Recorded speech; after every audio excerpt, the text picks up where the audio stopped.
Welcome back. Picture a September morning in the year 1776. The air still warm, the harbor crowded with masts, and the narrow streets at the tip of Manhattan Island already alive with the clatter of cartwheels and the calls of oyster sellers. Church bells are ringing the hour from a tower on Broadway. Somewhere near the docks, a baker is pulling bread from a brick oven, and a merchant in a wool coat is arguing over the price of Caribbean sugar. None of them yet know that within days, a fire will tear through nearly a third of their city, and that the town they call home is about to become the most fought-over piece of ground in a new and uncertain war. Using AI reconstructions, historic paintings, and the few surviving maps and drawings from the period, you're going to walk these vanished streets as they actually looked, block by block, before that fire, and before 8 long years of British occupation reshaped everything. And by the end, you'll see exactly how these same corners of Manhattan look right now, in the present day, so you can stand, at least in your imagination, on the very ground where the United States effectively began.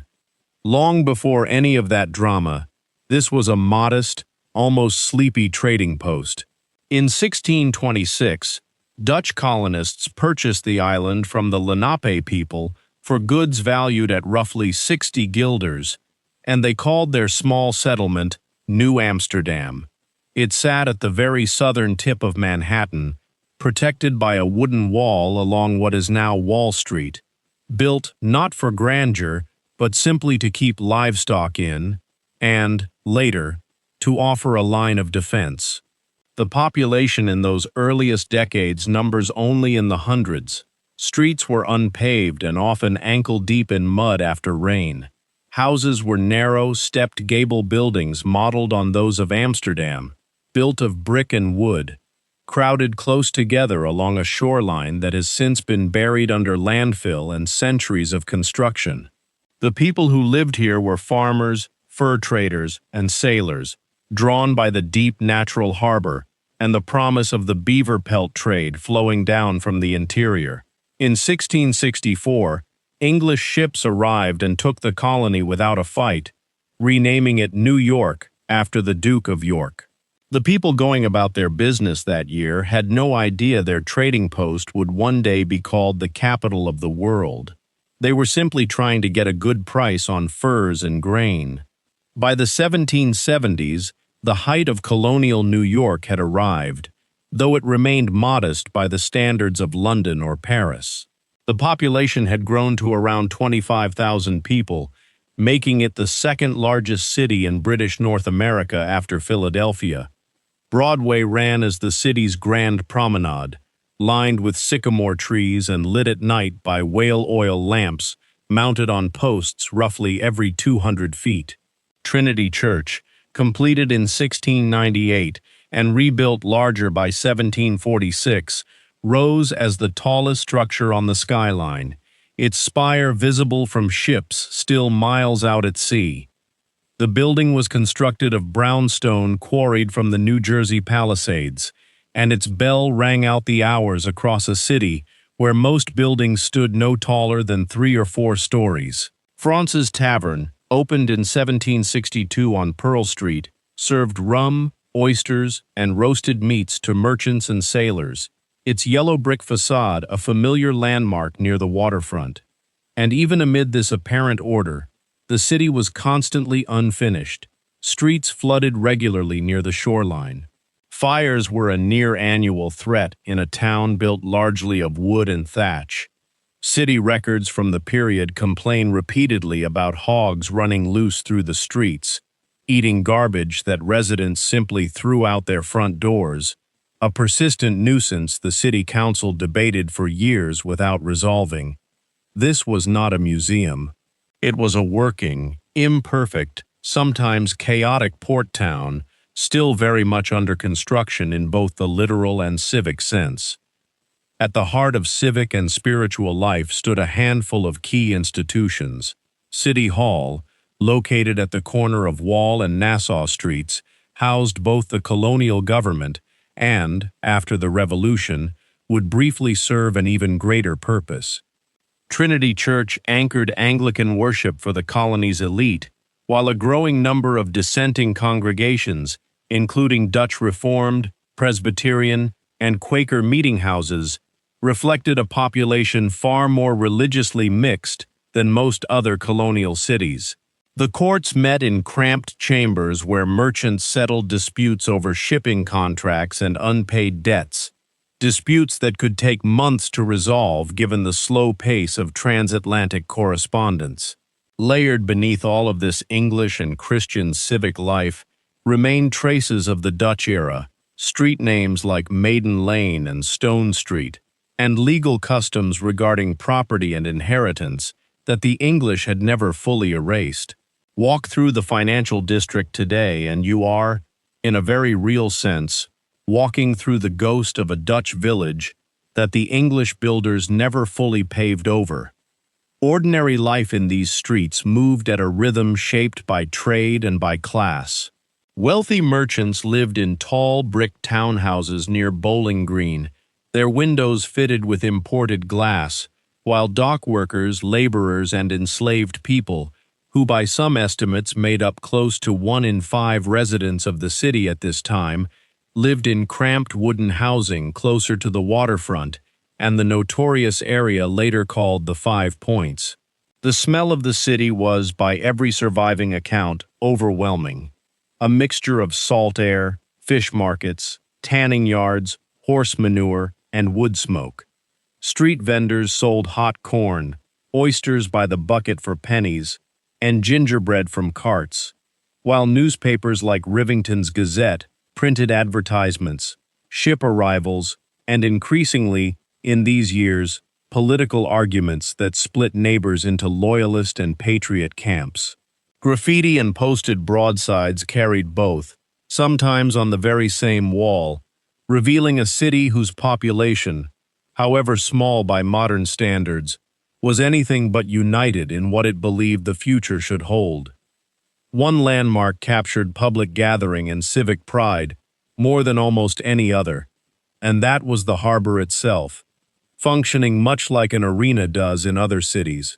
The East River docks stretched for roughly a mile along the shoreline by the 1770s, capable of berthing dozens of ocean-going vessels at once, and it was here that the entire city's fortunes rose and fell with the tide. Public hangings, election gatherings, and the arrival of major news all drew crowds to these wharves, and it was here, in April of 1775, that word of the fighting at Lexington and Concord first reached New Yorkers, spreading through the crowd like a spark through dry grass. The docks had already witnessed real drama before that, including the burning of the British ship Peggy Stewart's cousin vessels in nearby ports, and repeated confrontations over the hated Stamp Act a decade earlier. For a trading city, the harbor was not simply infrastructure. It was the stage on which the town's entire identity as a place of commerce and, increasingly, resistance played out. Privilege in New York looked very different from privilege in Boston or Philadelphia, because so much of the colony's wealthy class remained loyal to the British Crown. The Delancey family, among the city's richest merchant dynasties, maintained an estate with formal gardens, imported furniture, and portraits painted in London, their wealth built on shipping and land speculation. Their world was one of silk waistcoats, private carriages, and dinners served on imported porcelain, a stark contrast to the laborers just blocks away. Yet whatever comfort that wealth bought, it would not shield anyone from what was coming. Loyalist and patriot alike would soon watch their city occupied, their properties seized or burned, and their carefully built world upended by a war that made no exceptions for a fine address. The turning point arrived with brutal speed in the late summer of 1776. On August 27th, American forces under George Washington suffered a devastating defeat at the Battle of Long Island, just across the East River, and within days it became clear the city itself could not be held.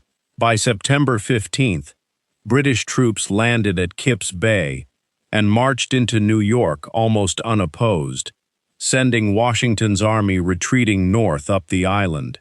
Then, on the night of September 20th, into the early hours of September 21st, fire broke out near Whitehall Slip, likely, historians believe, started accidentally, though British officers at the time suspected Patriot sabotage. Winds that night were reported at close to 25 miles per hour, and the flames spread with terrifying speed through the tightly packed wooden buildings. By the time it was contained, somewhere between 400 and 1,000 structures, estimates vary depending on the source, roughly a quarter to a third of the entire city, lay in ashes, including Trinity Church itself, its steeple collapsing into the flames in front of horrified onlookers. In the moment, panicked residents believed the whole city might burn to the waterline. What was actually happening was more contained, but still catastrophic. A fire that would leave a scar across lower Manhattan for years, and that British occupying forces would blame on the very population they now controlled. For the next 7 years, New York remained under British military occupation, the longest of any American city during the Revolution. Loyalist refugees flooded in from across the colonies, swelling the population even as burned districts sat in ruins. Tent cities and shanties springing up amid the rubble in an area that came to be called Canvas Town. British prison ships anchored in the harbor held thousands of American captives in grim conditions, and the once thriving port city existed in a strange, suspended state, neither fully destroyed nor fully rebuilt. When the British finally evacuated on November 25, 1783, a date New Yorkers would celebrate for generations afterward as Evacuation Day, Washington rode back into a city that had been battered, burned, and occupied for the better part of a decade.